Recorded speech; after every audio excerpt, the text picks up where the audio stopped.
Welcome to the All Access Podcast from the experts at Thiessen. Each episode, we'll talk about technology topics, trends, or solutions that manufacturers need to know in today's rapidly evolving times. Sit back, enjoy the discussion, and let us know what you think. Hello, my friends. Welcome again to another episode of the All Access Podcast. I am your host, Michael Thiessen, and I'm coming to you from our studio here at Thiessen America in Troy. There are a few episodes that we're doing throughout the course of the year where I'm really looking forward to it, and this is one of those episodes. You know, there's only certain parts, a certain time in your life when you talk to a real wizard. Real wizard that can look into the future, that has that crystal ball available in order to see what's going on in our life. And no, he is not Michael J. Fox. He's not one of those guys that went to the future and came back. But he is an individual that really has his fingers on the pulse in order to see what's going on in our industry. And of course, our industry is the automotive industry. We're coming to you from Troy, close to Detroit, where the big threes are at. And of course, this is our livelihood. This is what we do: dye, molds, etc. So I'm really excited to bring to you and to have a conversation with the president and CEO of AutoForecast Solutions, Mr. Joe McCabe. He has been for the last 25 years providing auto industry and advisory and forecasting services, production strategy, customer relationships, and on and on and on. And he really has a team of individuals that he's guiding and giving us consistent updates at the OESA, at multiple other advisory boards on what's going to happen here in the next 8, 10 or so years. So without further ado, I want to get Mr. Joe McCabe on the line here. Joe, how are you? Good, Michael. How are you? Hey, wonderful. Can't complain a bit. Excellent. That was a glowing introduction. So I'm hoping I can, I'm up for the task, that being a wizard here. That's fantastic. So really looking forward to the conversation with you. Hey, my friend, honestly, we've talked before, and it's really intriguing to hear from you of what's happening in the auto industry, and I sure hope that you have additional power generators hooked up to your crystal ball, because some of the information that we're going to give to our listeners hopefully is going to help them to kind of guide them of what's going to happen and maybe in the mold industry and the dye industry for the next years to come. Sure. Yeah. Looking forward to diving into this. Lots and lots to talk about, and lots of volatility and disruption. And sometimes that's good and sometimes that's bad. It's all about how you proactively approach it, or if you sit back and hopefully wait for the chips to fall. Both strategies are interesting, but not all work at all the same time. Exactly. Now, I got to come out right away up front. You got to be extremely busy right now because of all the stuff that is happening in the news. And of course, if you're listening to this podcast 10 years from now, let me set the stage. We've got supply chain issues. We've got shortage in chips. We've got this entire battery thing that's going on, steel issues, all this kind of stuff. So your life must be an absolute disaster right now. It is, in a very good way, unfortunately. Pandemics and disruptions and global issues and economic crises, they are fit right into our wheelhouse of forecasting. Our job is to help our clients really navigate the so what out there. What's the noise, what they should be listening to, how they should invest. Should they jump into the electrification story? Should they not? Should they hedge their bets? Everything in between. And because we're in forecasting, our customers know that, yes, it is a crystal ball, and we're not going to give you 100% we know what's going to happen in 3 years, but we build a dialogue with those customers customers. We say, look, what are you seeing? What are you hearing? What are you not hearing? And it's really about that concierge level of working with them hand in hand and talking the things out and trying to say, is this reality? Should we be looking at this stuff? It's really been helping our company grow in leaps and bounds. So it's unfortunate we're going all through this, but at the same time, we're hoping we're giving enough information to help people wade through the pain and survive it and come out glowing at the end. Absolutely. Let's start with one topic: batteries. I mean, we're not talking double A's or triples or whatever it is. A lot of our mold makers currently, of course, there's the internal combustion engine, ICEs, and right now they're creating a lot of molds for all the different items that are there. Transmission housings, all that kind of stuff is in production. Going to electric vehicles, that changes everything, doesn't it? Absolutely, in multiple directions. The biggest one is that they are, frankly, they're a lot easier to manufacture. A lot less parts, a lot less hurdles of regulation, no real EPA involved anymore because there's no emissions, then no big deal.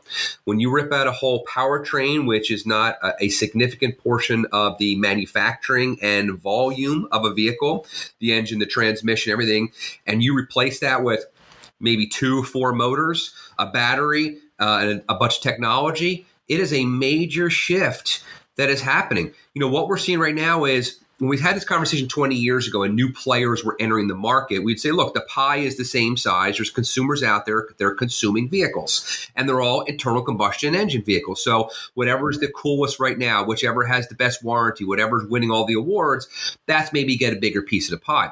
What we're doing is we're changing the propulsion system. And we change the propulsion system, we're trying to convince all these consumers to go from what they've known to what they don't know. And there's going to be less volume. There's going to be less manufacturing. It's going to have a major impact on sheer volume of production. So when we talk to our suppliers, we're saying, this isn't just a new thing you need to pay attention to, because most of our supplier customers are volume-based players. They care about that stuff. Or if you're making the tools and the dies, they care about how many of these things I have to make. If I have to make less and less to serve a different product, that hurts my bottom line. So I can't raise prices on it because the vehicle manufacturers won't let them raise prices on them. So I got to find other creativities of making revenue. And it's a really, we use this disruption word constantly, and it gets ad nausea. We're sick and tired of trying to say it all the time, but this is truly a new front we're all walking into. It's concerning for suppliers and manufacturers and jurisdictions just that aren't prepared and how they're going to prepare for it. Mm-hmm. I see. The thing that scares me a little bit, you mentioning there is less parts to manufacture. Okay. Transmission, gone. Or we got electric motors on the wheels. We've got the engine, gone. Okay, so we have now a nice little trunk, or as the British say, a boot in the front. There's all of these kind of things that are now gone. That means less dies, less molds that has to be manufactured, less tooling that has to be updated. Does that mean then that these automakers, because there's less items that have to be manufactured, can get revisions out on these vehicles much quicker? Well, do you think the cycle is still going to be the same? Traditionally, when you're in a supplier community, you're talking to the manufacturers at least 3 years before they want to build the next vehicle platform and program. And the tooling and die people are usually first in line. So what's great is they know what's coming because they say, we have to build all the tools that we can actually make these, whether it's a fascia or an internal part or whatever it might be. So the idea is that we are seeing that timeline compressed, where new manufacturers that have a great idea, maybe a couple $1 billion of SPAC money and a charismatic leader, all of a sudden are in the EV business. And Tesla's proven this strategy is possible. Now, the problem is it always a cookie cutter? Can you always be the next Tesla? We argue no. There's not going to be multiple Teslas coming out of this thing. They're first in, they had a cool product at the right time, and they have a leadership that people buy into. He's built that ecosystem around his product like Apple products have. But what's going to happen is that manufacturers are going to say, look, I have a great idea too, and I want to build this thing in the next 18 months. and I got to rush to market because I want to be the first in the truck market, the SUV market, the sports car market in terms of electrification. Everyone's rushing to be some sort of jockeying in first place right now, and it's putting this crushing pressure on the supply base and say, wait a second, this is not how we work.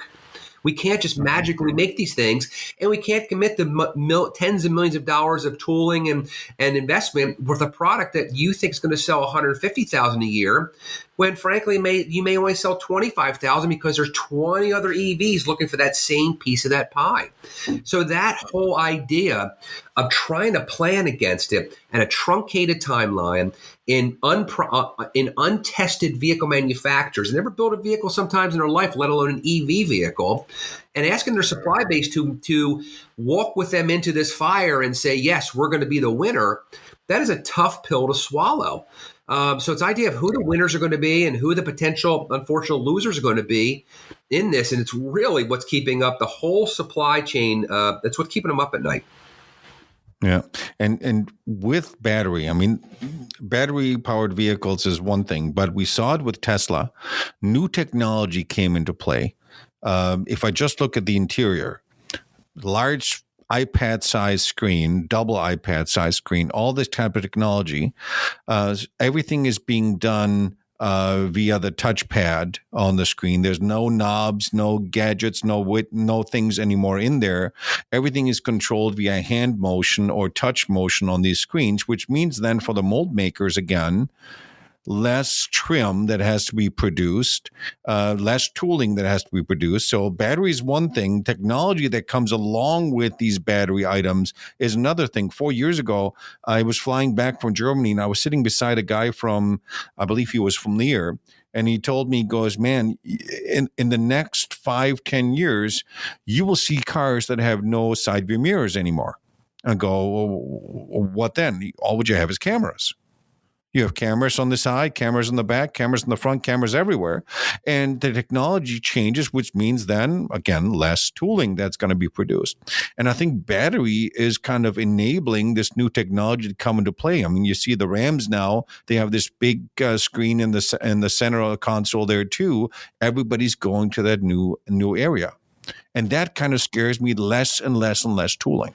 I completely agree. You know, what's going to happen is it's not just the car designs are changing in this direction. It's the fact that consumers are willing to accept these changes. They say, look, I want a nice open interior. I want my, lack of a better term, like we say, iPad in the middle is going to control everything. That's really all I need.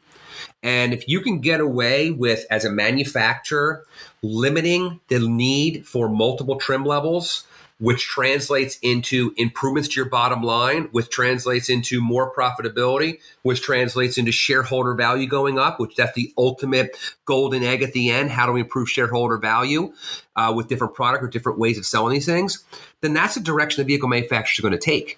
And you're right. The supply line that is involved with making them. I mean, we're hearing about suppliers that right now are saying, hey, the electric vehicle manufacturers, we only offer one color car. Right? If you want, look at how stark the inside of a Tesla is. They're phenomenal vehicles. They're rocket ships. They're a sports car, and they're an electrified company that just so happens to be in their space. Their technology is light years ahead of other people. So they deserve the win now. But I don't think they're always going to be the winner in the future. People are going to play catch up. There's smart manufacturer legacy players out there. But this idea of limited trim and this build to order thing, which I think we're going to get to more as well as we move forward, that whole changing of the consumer side and the acceptance of that lack of variability really is really hammering on the suppliers that have been there through thick and thin and making their money on trim changes and colors and different options. Those are going to be taken away. Mm-hmm. I mean, currently, Tesla was the pioneer when it came to the electric.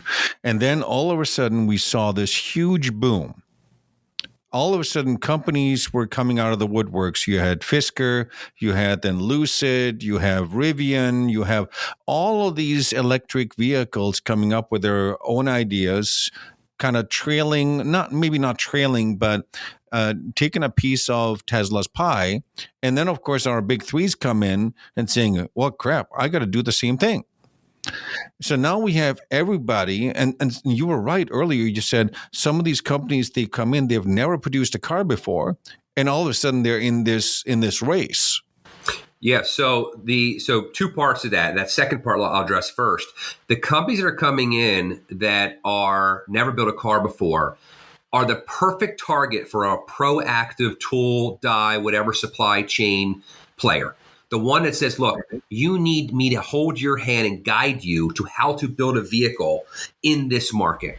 Right? We talk to manufacturers of different regions. They all have different ways of looking how they build in it, but they try a commonality approach for economies of scale on a global basis. But that supplier that comes in and say, I know what you need because I have 40 years experience doing it. Let me be your guide, are going to be the winners. Because not only have some of these manufacturers never built a vehicle, they don't even know who the suppliers are to go to get the parts yet because they're so new to the story.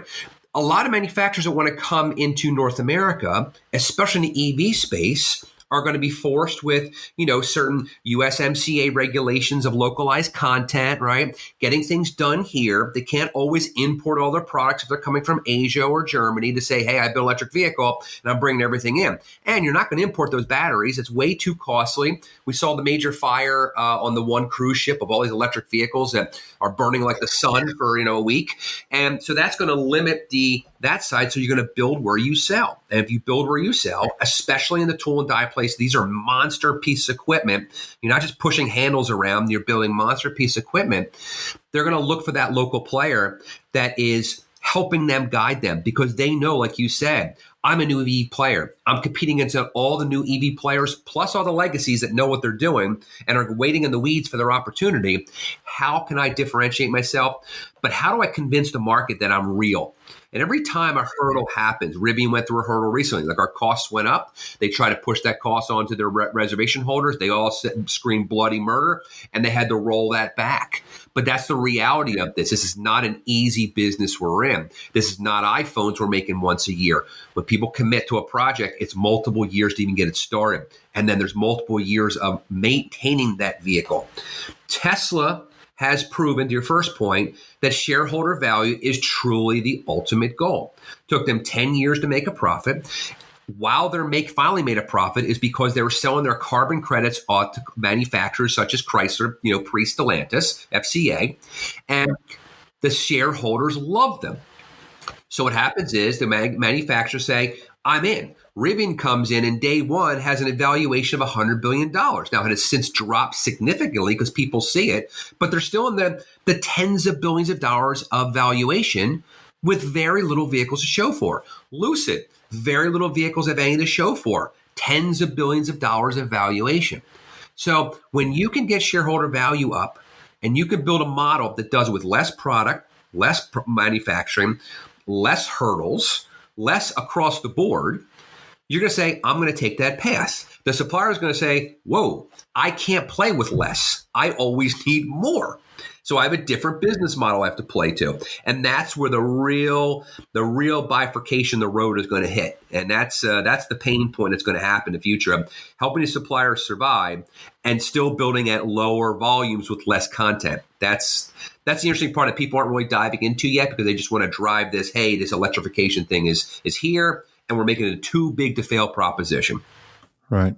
Do you think, or do you see, our existing car manufacturers, let's say the big threes that we have here, they have multiple different electric platforms out currently. Some of them have a mixture of different electric and ICEs that they're still producing.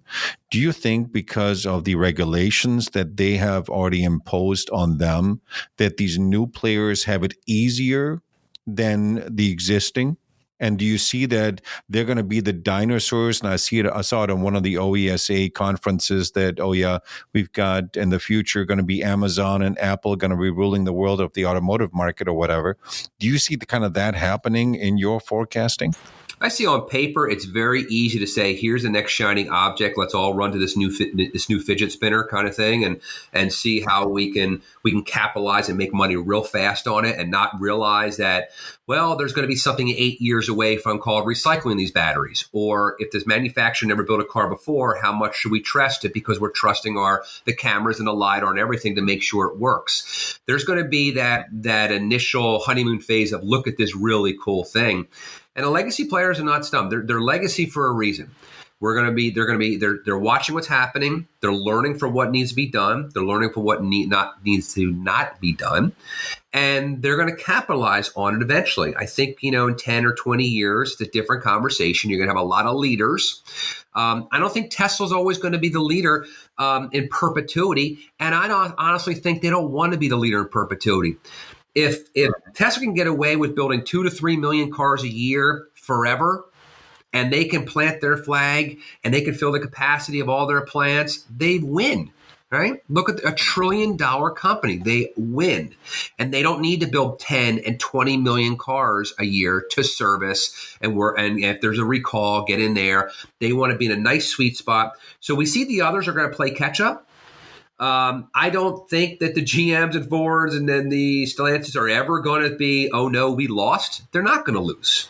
The Amazons and the Apples of the world, yeah, they're going to get into it. Are they going to want to build their own vehicle? Probably not. They're going to contract it out to someone else. And maybe that contractor is eventually a Detroit 3 or another major player. Or maybe it's they get absorbed by that major player in the future. But, we talk about these new kids on the block of, hey, I got this new electric vehicle. This is not an easy industry. There's no one that's figured it out. Tesla is a unicorn. There's no, I am shocked if anyone becomes the next Tesla in terms of bring something in the market, can survive for 10 years with no profitability, and then as a shining diamond at year 11. Will be shocked if that happens. There's too many players all fighting for this, and the consumers saying, okay, now I'm going to start picking. And so that's where I think that we're seeing maybe the Detroit 3 and legacy players we're saying are behind. I'd argue they're just smart, long-term players that have a bigger animal to feed. They have a lot more, tens of thousands of employees. They have dozens of plants all over the world. They have a footprint and a need to be integrated with the global economy. And if you're just someone coming and say, hey, here's my new EV, it's a lot harder than you think. Good. We already set the stage that there's less manufacturing on batteries, electric vehicles, and the technology that involves all of this. Does that mean that as a consumer of vehicles, that your price of an electric vehicle will be lower? No. Look, there's no prize. We can talk about that, but if you look at the price of electric vehicles even as they were getting subsidized, when Tesla was able to get up to their 200,000 units of sale and get the $7,500 credit, even GM has exhausted that. Those prices never came down. There's no prize in a manufacturer in lowering their prices because they have to make money on the ones today to pay for the future ones. And sometimes they become loss leaders because they have to build a market share with the hope that 5-10 years later, they're going to make profit. So the idea of these things coming down in costs, again, what's going to happen is the manufacturers are going to find a way to make their expenses lower and improve their profitability. But they're not going to say, thank you, we just took 2% out of a manufacturing cost. Consumer, we just took 2% off your car. There's no way it's going to happen. One of the things the new players have an advantage to is they get that credit because they haven't reached that 200,000 unit threshold. And the Tesla and GM and again, Ford's going to be right around the corner. Are going to reach that 200 pretty darn quick if they haven't already. And they're going to be losing that credit. In terms of a tax rebate for the consumer. But, you got to look at the new consumer, though. New consumer is an emotional buyer. They are socially influenced. You and I are pretty much same generation. Not test driving a vehicle before you buy it is absurd. Yet people are buying what they see on the road or what they're promised what this thing could be, and they're laying down their money on something that's never been proven, never been produced, yet get me in line because I want to be an early adopter. And as we see the technology, and we argued about this in the past, where, not argue, but I think we agreed on, is that we are a very subscription-based type of consumer now. We're not going to go out and spend $1,000 on an iPhone, but we'll spend $30 a month on it, because that's 30 months I never see. But that's $1,000 piece of equipment we have in our pocket. I talk about, I cut the cord on my cable at home thinking I'm going to save all this money, and I have 14 different streaming services at $6 a month that say now I'm spending actually more per month. So you're going to find the manufacturer saying, well, not only are we going to keep the price the same and increase them, we're going to be more creative how we can get in your wallet every single month. How are we going to not wait every 3, 4, 7 years to get you at one transaction and buy our car? We want to give you subscriptions. And this isn't sharing car subscriptions. This is, we're going to turn functionality on or off. We're eventually going to give you AV. Tesla does it right now, $200 a month. If you want your autonomous vehicle feature this month, great. Here's your credit card, bang, over-the-air update that night, you have autonomous vehicle driving. You don't want this month? Okay, turn it off. And they're going to find a way to get in our wallet. As long as the profitability comes in with less and less volume, then again, manufacturers will win at the end of the day. So what I'm hearing from you is this technology and these car manufacturers, they're all smart. Let's just say that they know how to do a business. So if I'm going next month on a nice little vacation out to the Outer Banks, and if I have a vehicle like that, I'm going to say, you know what, I'm going to turn the autonomous mode on. It's going to cost me $50 to turn that on. It's going to be on for that particular week or for that trip just to get me there and back home. This way, then Chrysler or GM or Ford or Tesla, whoever that's going to be, is going to turn that subscription on for me, and off I go. Absolutely. If you make a price point well enough and you want to try it out, and all of a sudden you get millions of consumers turn a thing on, think about how that's instant revenue on technology that's already embedded in that vehicle. The only way you can turn on the technology is have it already embedded in the vehicle. You're not going to bring it to a service center and say, wait, can you do me a favor, put the AV stuff in? I'm going away this weekend. It's already going to be there.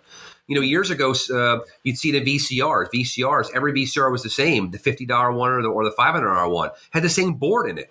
They just decided to turn on what functionality. Oh, I got the $500 one. It's got the same functionality as a $50 one. They just haven't opened that functionality up for you. And it's cheaper for them to have that commonality of production across the board. So it's always ready. But yeah, if you could be in a consumer's pocket for 20, 30, 50, $100 a month, off and on, millions of consumers, that's instant revenue. And are they going to reduce the price of the car to get you there? I'd be shocked if they did. So here's an interesting thought. Just while you were talking about this, it just dawned on me. We're in the software business here at Tevis. Okay, so our customers, when they get software, essentially our software is one trim level, so to speak. And the license key turns on and triggers whatever module you want to utilize. Does that mean that for the future, the cars are going to have one trim level with everything in it, and the car manufacturer just enables you whatever trim level you want? If you want to have Sirius radio, you turn that on. If you want to have whatever gadgets, auto lane assist, automatic parking, they turn that on for you, but you have all the technology already in your car. Is that what we're going to? That's where I'm leaning our conversation to, because if you look at it, Tesla's got two interior colors. You want black, you want white. Great, that's what you got. Here's your gigantic iPad. That's it, right? That is literally their trim at that point. When you look at it, 4 different car colors on the end, you're done. And if you want something over the air that night, you want blue lights in your interior car tomorrow, hey, we're going to turn it on for you. When you get up in the morning, you'll have blue lights on inside your car. It's going to be very technology driven. So if I look at just General Motors, the GMC and Chevys and all of this, they're essentially the same vehicle, just a different trim level or different quality looks and all that kind of stuff.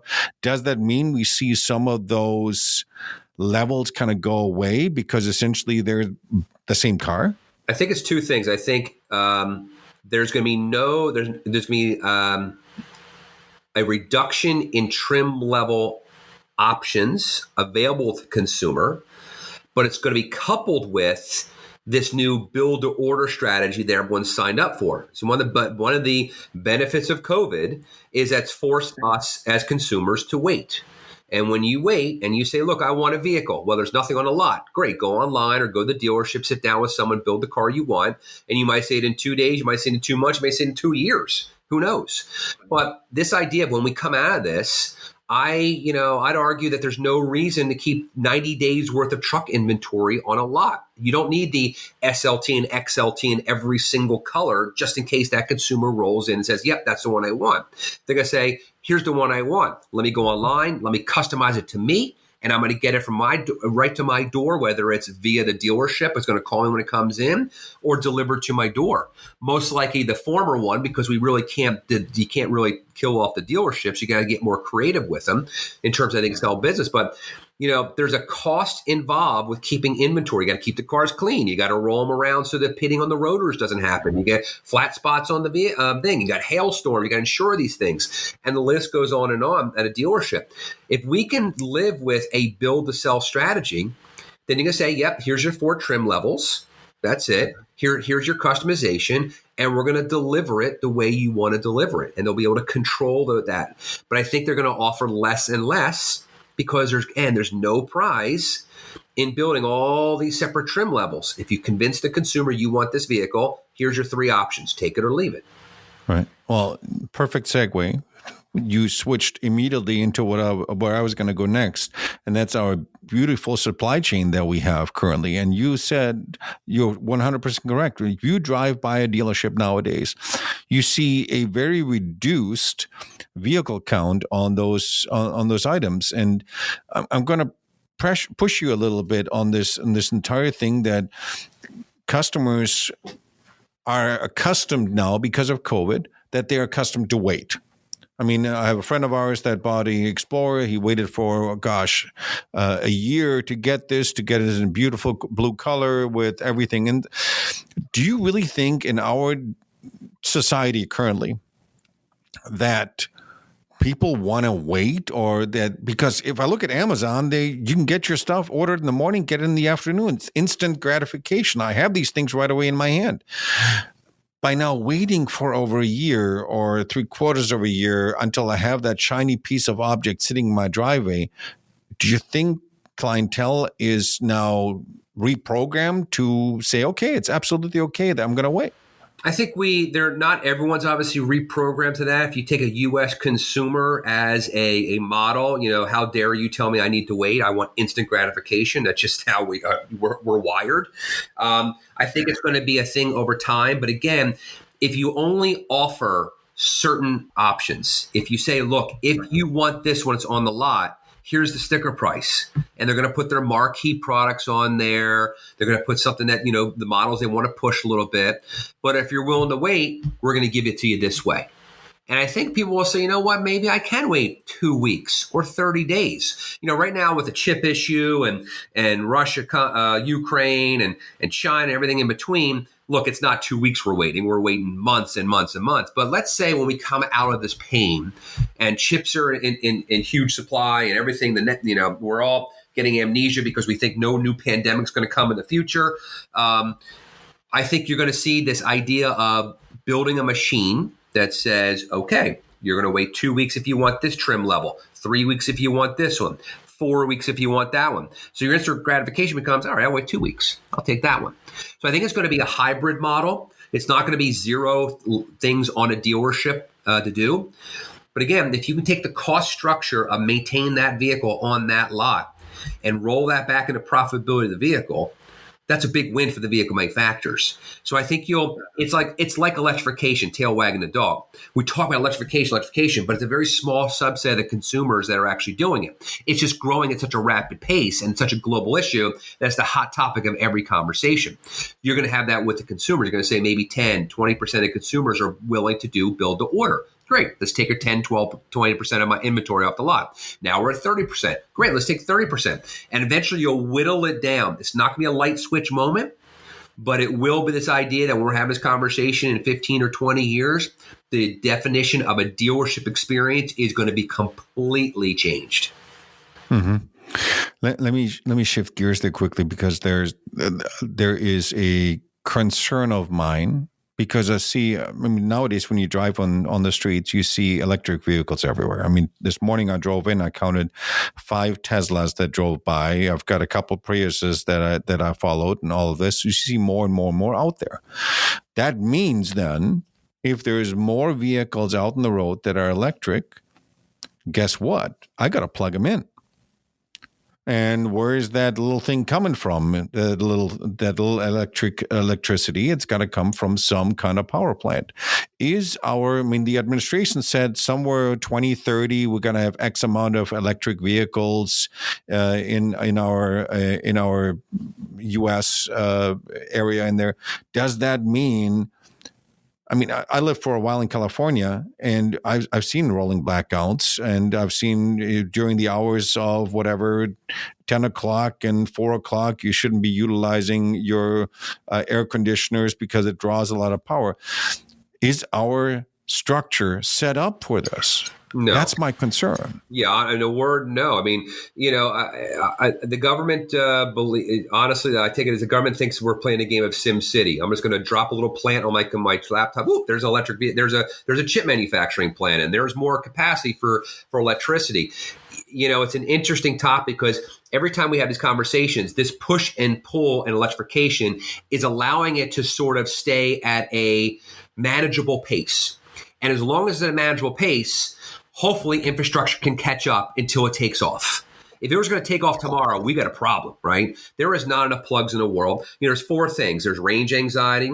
There is the infrastructure. There is the resource limitations. There's not enough lithium in the world to make these crazy numbers we're hearing. And there's the cost. And you say, hey, there's only 4 things. If I knock out one of them, that's 25% reduction. That's not the case. These are very difficult things to knock out. And the idea of infrastructure alone is a major problem. So what's happening is the manufacturers, they are not targeting you and me. They're targeting our kids and our grandkids. They're building a view of what electrification should mean is part of your daily experience. And if you say, I've bought into it, then I'm going to buy into this idea, well, okay, maybe I will have to wait for a charging station to open up. Look, you go to any parking lot that's got charging stations, they're never full. That's the reality of this. So this is a very, very slow, long game we're playing. We tell manufacturers that are involved in the powertrain business, don't turn off your lights yet. There's a lot of need for engines and transmissions in the future. I mean, even BEVs are here, but there's plug-in hybrids and there's standard hybrids that still need powertrains in them to motivate them. So there's a lot of, this is going to be a very long, drawn-out conversation, but you got to convince the consumer this is the future. And if you have to wait, you have to do your greater good as a consumer, that you might have to wait 20 minutes to charge your vehicle. Okay, you'll get some people in that round, and then it'll keep on growing and growing. But infrastructure today, with all the plans that are on the paper, it just doesn't exist.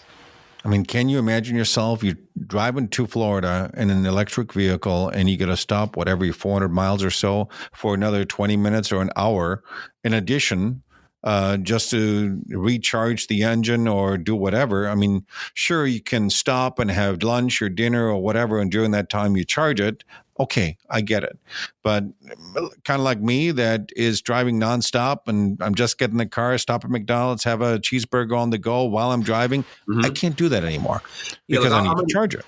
I'll be devil's advocate, and it's important everyone knows this conversation. We're not anti-EV. We're just pro-reality, and we're really trying to work with and help people plan around where they should put their investments. But I have a buddy who lives in the Carolinas. He comes up. He's got a Model 3. He loves it. It tells him, he puts in the map and it tells him where he's going to stop to charge, how long he's going to stop to charge. I mean, the technology is phenomenal to make it an easy, seamless issue for the consumer.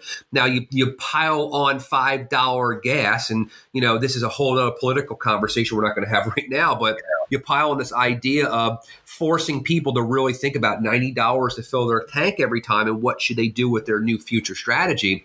That's adding a little pain to the problem as well. People don't buy cars for today. They buy cars for how it's going to last them for the next several years. So as the longer we have pain at the pump, the more people are going to say, well, maybe this is our future and maybe I should consider EVs. Whether I got to wait charging or not, maybe it's worth offsetting the $90 every 2 weeks I got to put in the car. So there's a lot of other factors that are driving the consumer to rethink the strategy.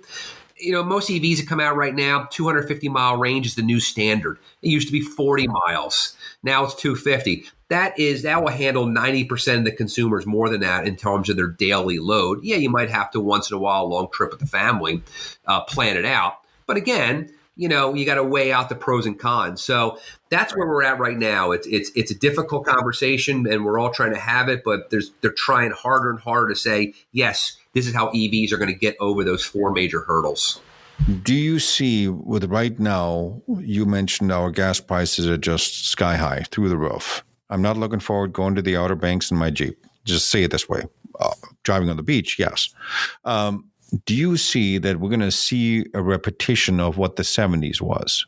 That because of the 70s high gas prices, the large vehicles, the big V8s that we had, were kind of like dying out and were replaced with small Japanese engines that got good gas mileage, that now we're seeing that, okay, gas prices are high. Everybody's now jumping to the electric vehicles and getting that instead.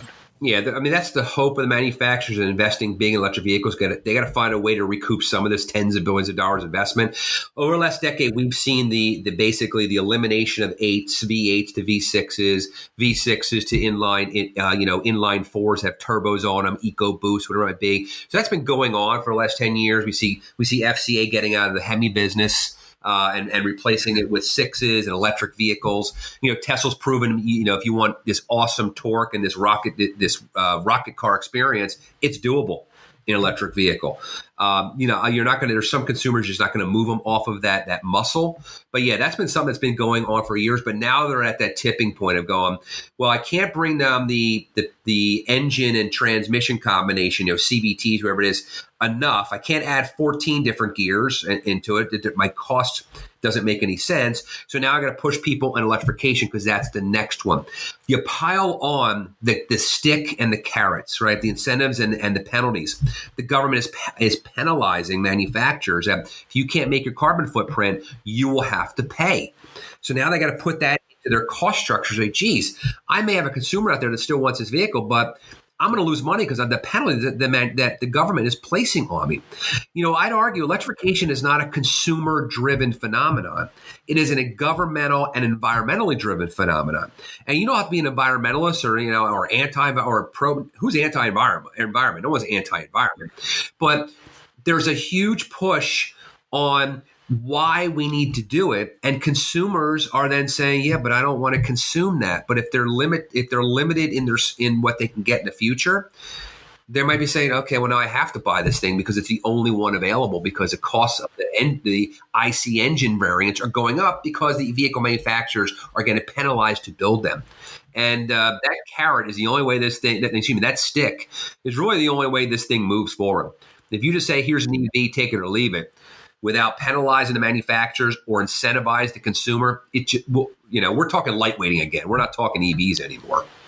Early on, when we started with going away, or not going away, but looking at alternative energies, there were multiple players on the field. And all of a sudden you saw that really everybody only talks about electric vehicles. Just recently, I watched a video of a vehicle in Britain. I think it was an Audi or something with hydrogen propelled. Do you see that because of the infrastructure situation, that we need to produce more energy, more power plants need to be created in order to facilitate that need of more energy, that potentially other energy factors are going to be looked at, such as hydrogen, that we see now a split up of more and more, that a consumer has now a selection of, okay, I want to have EVs, electric vehicles, or hydrogen vehicles, or even still the ICE going on. Do you see that happening too? Yeah, hydrogen to us is the long game. Let's take Toyota as an example. Toyota was the grandparent of electrification with the Prius. They could have easily taken that into the sunset, been Tesla take that technology and scale it up 100-fold to make this awesome vehicle. They said, no, electric vehicles are more commuter vehicles. They're short run. We think hydrogen is we crack hydrogen out of the water and we track it out of the air and all that stuff. And it's an abundant resource and it's clean. And, when you combine it, water is your only a byproduct. I mean, on paper, it's probably the best one on paper. But the problem with hydrogen, obviously, infrastructure is the biggest problem. The other problem is optics. People don't know how to trust hydrogen. They're going to think they're driving on a big Hindenburg, for example. They won't be. But they won't be. But you hear of one Tesla fire, people go, whoa, these things catch on fire. Let me rethink this a little bit. So there's an optics issue, but more importantly, there's no prize in fuel cells now. There's a natural migration of making money, and I equate it to the tape, the album, to the tape deck, to the CD, to the MP3 player. Right? If they're with all four evolved, people wouldn't know what to buy. So you exhaust your market on the current technology. You start bleeding in your new one because that's your next revenue model. You got to figure out, how am I going to make money 50 years from now? Hey, my next 20 years, 30 years, 40 years is EVs. But when you look at EVs are basically storing electricity in a battery. Fuel cells are taking that same battery, much smaller, but just storing the energy in the fuel.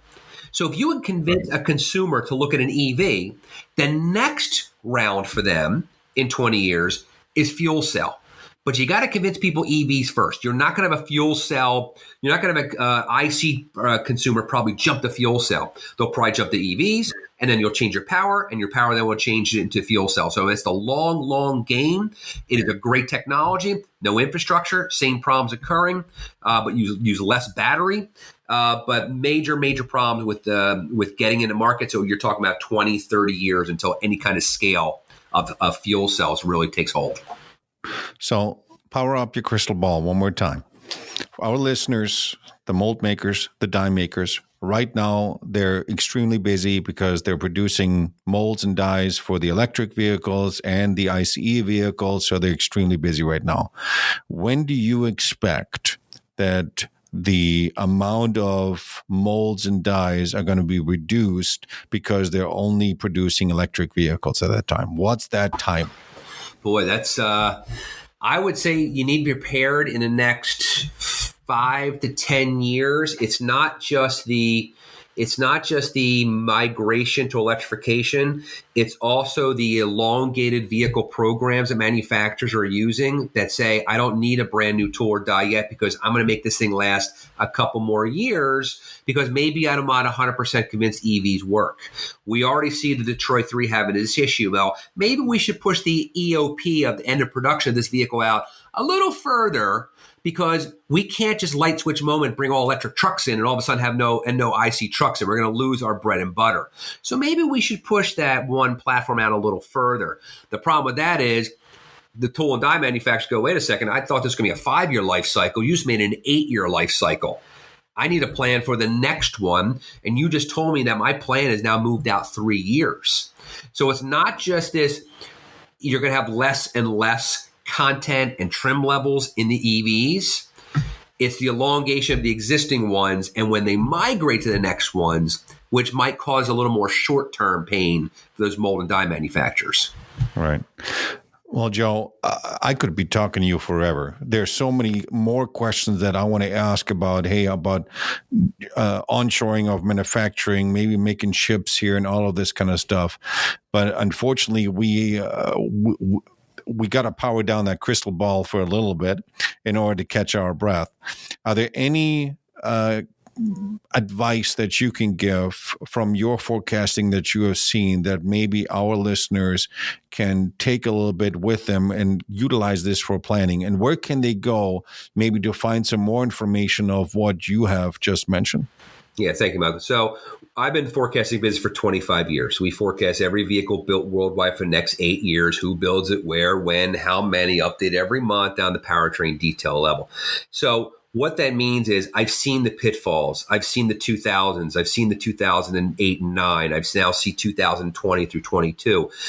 My advice is always be proactive if you're in a supply chain. Always look for the next investment opportunity and knock on their door and say, how can I help you? Instead of waiting for those RFQs to roll in. I can't tell you how many suppliers are basically just order takers and say, hey, great, we got a new RFQ. What's it for? It's for this. Let's go run and build and go, wait a second. Let's slow our roll. Is this company valuable? Is this volume viable? Does this product make sense? Should we ask them to meet us halfway on the tooling requirements up front because we necessarily may not buy into what they need? So it's a cautious, proactive model we tell all of our customers to do. How we can help them is, hey, that's what we do every single day. When you're an expert in mold and die, that's your job. I'm not an expert in mold and die. I'm the expert in data.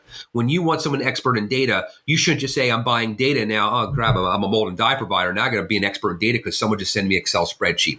That's not how we work.